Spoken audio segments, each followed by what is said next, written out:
Welcome to Sister Talk. Today we'll be talking about how to improve ourselves by setting goals. I'm Darcy. I'm Danita. And I'm Denise. We're going to let them introduce themselves with a short little thing so you guys know who they are. We have two wonderful sisters joining us today. I'm Deanna Huffaker, and I am an empty nester now, but I have raised 3 kids as a single mom and have been kind of going to school off and on most of my life as a single mom also. I'm Dina Winterton, and I am a sister kind of in the middle. And I have 5 kids. I've been married 25 years. I have, right now I'm working at the elementary school because my kids are all a little older and I miss being around little kids. So we want to talk about how to set goals. Was there things that you guys came up with that inspired you on those? There's some things that we need to learn about goal setting. And I learned for myself that I don't always write it down. And there is a purpose for that, for writing it down. And I think I'm most successful when I write them down. So anybody have any thoughts on goals that you've been studying or you've been doing that you feel like maybe would be helpful? Well, recently I've been working on a big goal. Actually, I've been working on this goal for probably 3 years. I have set a goal to eat healthier. And it's been up and down and up and down. And this year has finally, I've made some real progress with this goal. And I sat down and I asked myself, so what's the difference between now and those 3 years of trying to set this goal and being successful? For me, I recognize 3 things.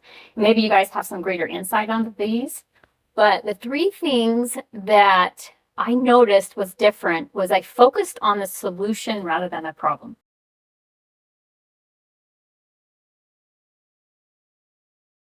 So my problem was I'm an emotional eater and I'm addicted to sugar. I'm an addict. Okay. Me too. And so I, instead of focusing on I can't eat sugar or I can't eat this food, I focused on this is what I'm going to eat. And I focused on the solution, which is making a meal plan and focusing on my meal plan and following through. I loved how you flipped that. I loved how you, instead of focusing on the negative, you flipped it to focus on the positive of your goal. Yeah, which made a huge difference for me. Mm-hmm. And that was the one thing that I was struggling with is I kept focusing on, oh, I can't have sugar, and that's really depressing. Mm-hmm. Well, and I have to have an incentive to it for me personally. Like, I have to have some skin in the game, Yeah. I have to feel as I'm in this goal that I'm making progress and I'm enjoying the progress. Yes.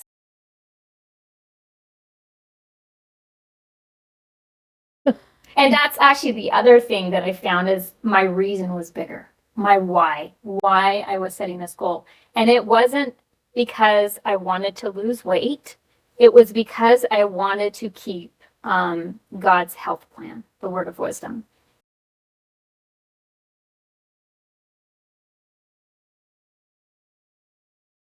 And that was my reason. And so because of that, my purpose was higher than just, trying to lose weight, which I've tried. And I've been unsuccessful. The third one was something I learned in the addiction recovery was to admit that you can't do it yourself.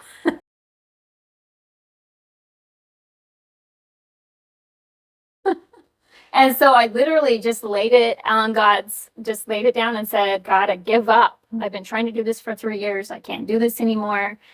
And he literally held me through it. It's been 21 days. I have not had sugar for 21 days, which I've never been able to do that before. And I have lost 13.5 pounds in 21 days. So I've never been able to do that before, ever. And I feel healthy and I feel strong.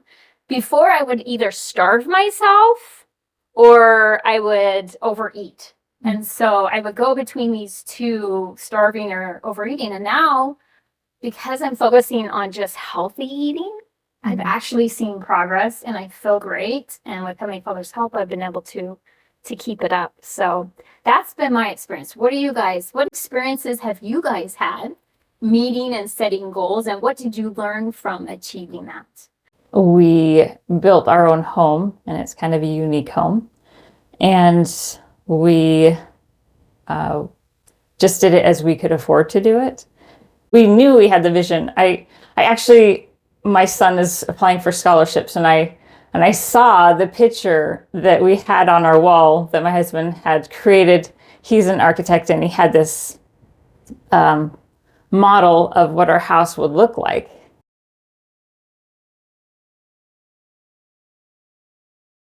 And I remember sometimes looking at that thinking, is that ever going to happen? Because it didn't feel like it. It was many, many years. We put up the main structure, and it sat like that for a long time. The thing that amazed me is they didn't go in debt. I know, Yeah. to be able Awesome. to do that, to build your dream home without going into debt. Do you have any idea approximately how long that's taken you guys to do that? We started in 2011, I believe. Wow. Okay. We put up the main structure. This is kind of my husband's project. This was his thesis project in college, but it's an earth berm home that is more energy efficient. I remember if we hadn't have both kept pushing, like we would have never made it, but it was hours and hours, and I'm thankful that my kids were able to able to take care of themselves, and we had family that helped a little bit. But I remember my brother-in-law, because it was daunting, and we're looking at this huge 100-foot by 40-foot, and we're doing the rebar. We also had to bend the rebar. And my husband figured out if we were going at the rate that we started, we got faster. He's like, it'll take us 2 weeks just to bend all the rebar for the building.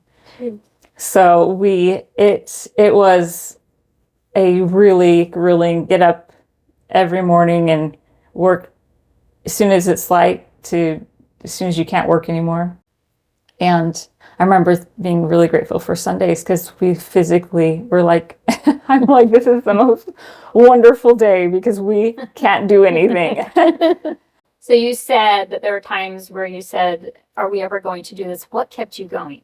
What was it that you focused on that kept you going? One thing that my brother-in-law said that was really helped me to keep going was, it's like eating an elephant. And you just got to take one bite at a time. And so every day we would take one bite of this elephant, and I thought, okay, I can do this one bite at a time.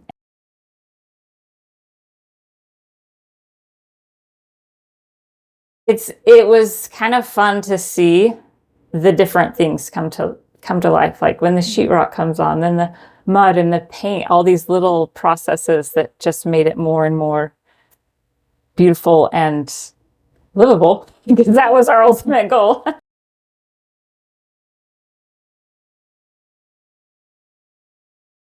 I have to ask, Deanna, you have gone through school as a single mother, and that's some major goal setting and some goal accomplishing. So how did you do that? How did you go about that? Yeah, I'm pretty determined, and I think we get that from our mom. For sure. I think we all have that determination, that strong will to, once you start something, you finish it, sort of thing. And so with each degree that I've started, I've been determined to finish that degree. So I have done 2 associates, and I've also gotten a certificate in bookkeeping. But my ultimate goal, which I haven't gotten to yet, but I have not given up and I will not give up, is to get my bachelor's degree started. So you're working full time, you're going to school. How did you manage that? Did you do it like one class at a time, like one thing at a time, and then slowly progressed?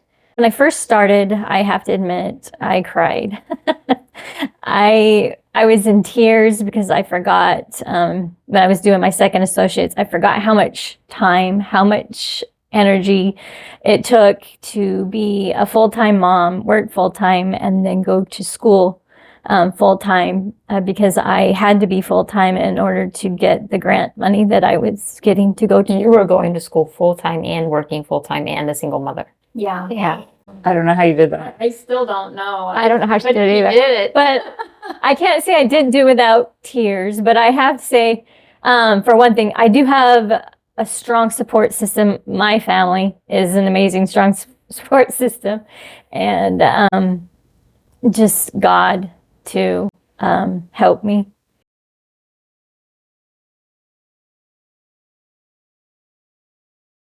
When I was in tears, the support, when I felt like I couldn't do it, I had that strong will. I don't know how you did it. I don't think I could have done it. I just want to hug you because wow. That is amazing, Deanna. I can't believe you did that. Well, see what I mean about support system? How can you not do anything with a Wow. support system like that, right? I had no idea you were going to school full time. Holy cow. Okay, I need to. So what advice would you give? We have a lot of single moms who are probably watching. They struggle with mom guilt I've had that. and they struggle with trying to help provide for their family and set goals. And so what advice would you give them when it comes to trying to do all of this? Being seriously a super mom is what you had to be. Yeah. What advice would you give to a single mom who's trying to put herself through school so she can provide for her family? What would you say to her? And don't give up. I mean, and if you don't have a support system of some kind, like sisters or family, or even my kids were very loving and supportive. I think they understood. And so they were like my motivation too. Because I wanted them, I think for me, it was like, I didn't want them to see a weak side of me, that they can do hard things.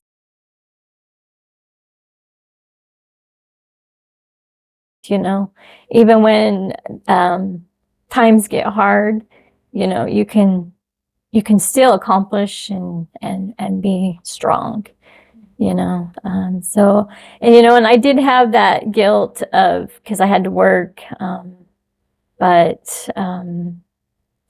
I also had peace.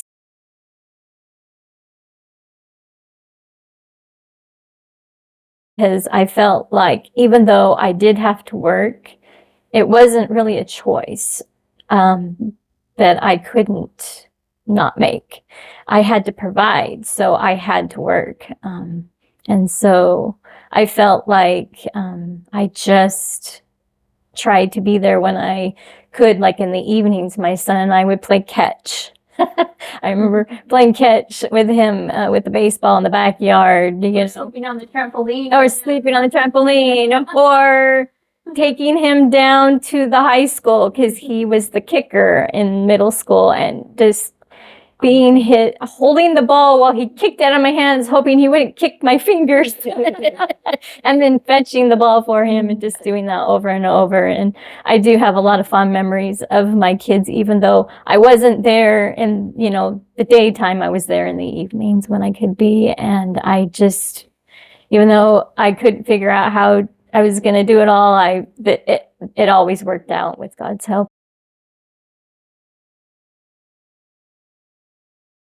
I found a way to get my homework done and be there for my kids, and I loved the thing that kind of stood out to me is also the thing I noticed is your purpose. Yes. You had a purpose, and it was your children. my children. Yeah. And it's amazing when our reasoning is higher than ourselves, when it's not about us, when it's about somebody else. They said that the greatest motivation is love, love for somebody else.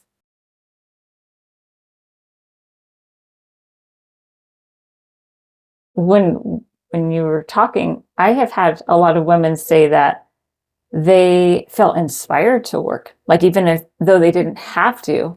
And I can't remember what all the other ones did, but one particular one, she was a teacher, and And if she's not there making a difference in those kids' lives, then, and she's meant to be, it was important. And she felt that. She had the mom guilt, but that was what she was supposed to do. And I think we forget our purpose. Our purpose is to come here and just experience life. And some people have seemingly harder time than others. And I think also sometimes we forget, like this person that everything looks perfect in their life. Usually, I feel like I'm always a hot mess, barely getting to where I'm supposed to go and I'm supposed to be there. And We've all been yeah. And the older I get, I'm like, because one thing that I always struggle with, I'm like, everyone always has this perfect house. And there was a friend that I had, and I went to her house once, and I was like, oh, it's not perfect. It made me so happy. I think a lot of times as women, we put these unrealistic expectations, and especially when our kids are growing, we don't need a perfect house. Yeah. We need to have our kids feel our perfect love. So we talked about her elephant she's eaten, and her elephant she's eaten. So I'm going to share my elephant that I am eating. So I have memorized a lot of things, and there's a purpose for memorizing things in my life. The only expert I am at is my own experiences. So I'm going to show you my own experiences. I have a goal to be able to have control over my thoughts, my words, and my actions. No evil thoughts, words, or actions. And this is eating an elephant, right? So the idea of goal setting is that I'm not just going to that's my main goal, but I got to take it in little bites, right? To get it done, like Dina said, with her house, and Deanna with her getting her schooling. So currently what I do is I take 20 words of whatever I'm trying to memorize, and I'm memorizing things that are replacing like negative self-talk, replacing maybe irritation and frustration thoughts, So I am memorizing things like my patriarchal blessing, that's the living Christ, the family proclamation to the world, and the most recent in 2020 is the restoration and proclamation. So I take every 2 weeks, I take 20 words and I say them 100 times. And then I have a little method that helps them go into my long-term memory. And I work on those every week. Now, I have the ability, I serve in the temple like 30 hours a week. So, that's a blessed blessing. And so while I'm in the temple, that is mostly, but before I go to bed and when I wake up in the morning, and so while I'm serving in those 2 times, I have those 20 words that I'm trying to get stuck into my long-term memory. And I find is things come to my mind that may possibly be negative. I'm like putting those words in my head instead. So you replace them with something. I'm replacing with something I want in my brain to be thinking about, instead of my brain just wandering here and there and oh so sad and miserable and I don't like wearing braces and I'm replacing them with things that I want my brain to remember and to dwell upon my Savior, Jesus Christ.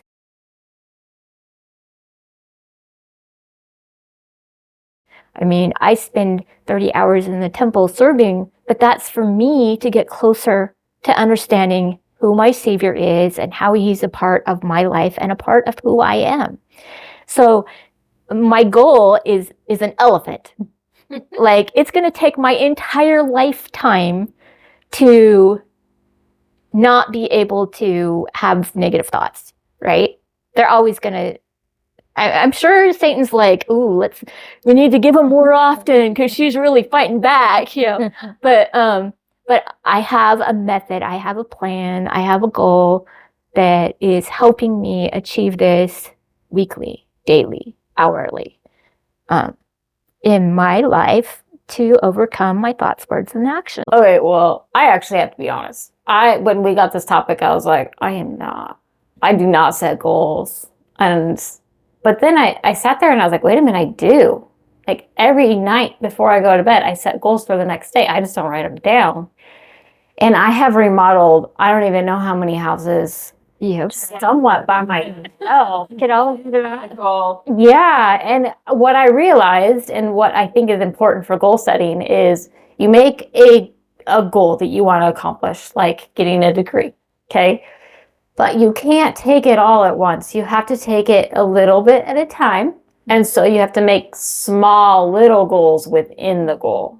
And so each day you make small little goals inside the goal. So when I first get a house, my first goal is to get all the disgustingness out of the house. So that's my first goal. So what can I do that day to accomplish something on my big goal? And so I will think before I go to bed what I want to accomplish that night. It doesn't always happen, but I do get a little bit of it done. And I had to understand that I am not Superwoman and that I cannot do everything. So I've had to sometimes be like, it's okay that you didn't do what you wanted to do today, but you did some of it, and that's what matters. And I learned this week that you can make goals that are too much, because I decided that I was going to do way too much. I was going to run my husband's second business that kind of blew up that week. And so I had tons of actual work to do. And I also wanted to remodel the outside of my house, painting it all in just a few days. And I was also going to go to my other place and deep clean it. And I was going to do that all in 1 week. And yeah, I was really good, but I wore myself to the bone. Like I am so sore today. I don't even want to explain how painful it is to sit up like this. So don't do that. Like make goals that are accomplishable and that you can not be overwhelmed. And make sure that when you're setting goals that you have the Spirit with you and you focus on a positive outcome. Like I loved what you guys shared. Like there was always a purpose for your goal. Learned a few things about goal setting, and one was, it's tempting to write down all of these goals, but to really be successful, you need to write down what you want to improve on, but only pick like 3 things. Because if you have 10 things, it's too overwhelming. It is. And they said to pick 3 things, put a timeline like 45 days, 90 days to achieve that. You just made me think of my daughter, and I think this needs to be talked about. So my daughter was doing the driver's ed online right now, and she's so overwhelmed. And so what we decided to do is you just set apart like a time frame every day that you're going to spend 1 hour on it. She was just so overwhelmed. But when we did that, we were like 1 hour every day. Whatever you get done in that hour, you get done. And then you're just done. And it just helps so much. So I wanted to share just a little bit. Our prophet, who is amazing. I mean, his example of goal setting is just the bar's high, right? Like he learned a language and then was able to go to that country and speak that language when he needed to. And like he just has so many examples in his life of setting goals, achieving them. But one thing that just stands out with me is beginning with the end in mind, that he just in the past few years has shared with us, which has been his way of like letting us know that we need to set goals. We need to have the end in mind. The end in mind is where we're going to be in pre-existence. Where we came from in the pre-existence, where we're going to be in the life after. And so goal setting is essentially beginning with the end in mind. Like Dina's house and Deanna's degree And well, you've got a lot. I'm a hot mess. And my thought process and your eating habits. And so you begin with the end in mind. And planning it is devising a way to get to the end. So when you're planning your goal, you're devising a way to get to that end. A key to happiness lies in understanding what destinations truly matter. Like that. And then It's like having a spend, purpose. and then spending our time, effort, and attention on the things that constitute a sure way to arrive there.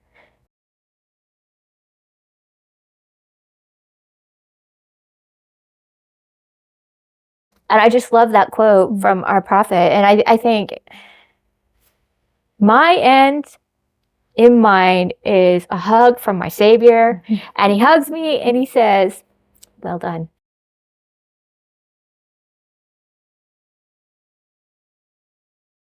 Well, thank you for joining us in Sister Talk. Next week, we'll be talking about forgiveness.